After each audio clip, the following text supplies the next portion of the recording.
Nicholas Barclay, the 13-year-old boy, was playing basketball with some friends in San Antonio on June 13, 1994, when he called his mother to come pick him up. Nicholas' mother was asleep at the time and his brother wouldn't wake her, so Nicholas never did make it home that day. He would remain a missing person until October 1997, when his family received the shocking news that he had been found in a youth shelter in Linares, Spain. Apparently, Nicholas contacted law enforcement officials and told them he'd been abducted, taken to Europe, and forced into a pedophile ring for 3 years before he managed to escape.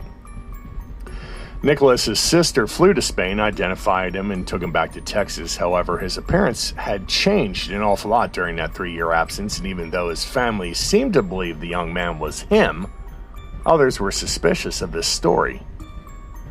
After the FBI launched an investigation and took fingerprints and DNA samples, they determined that Nicholas was actually a 23-year-old French con artist by the name of Frederick Borden. While in a youth shelter, Borden had impersonated the shelter's director in order to contact the National Center for Missing and Exploited Children.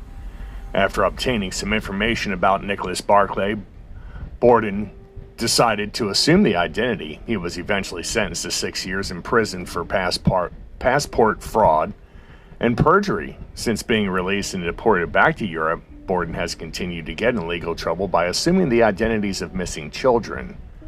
The real Nicholas Barclay was never found. This is actually a documentary. There is a documentary actually on Netflix. I believe it's covers a lot of strange cases like this. So if you get a chance, check out Netflix and see what you can find.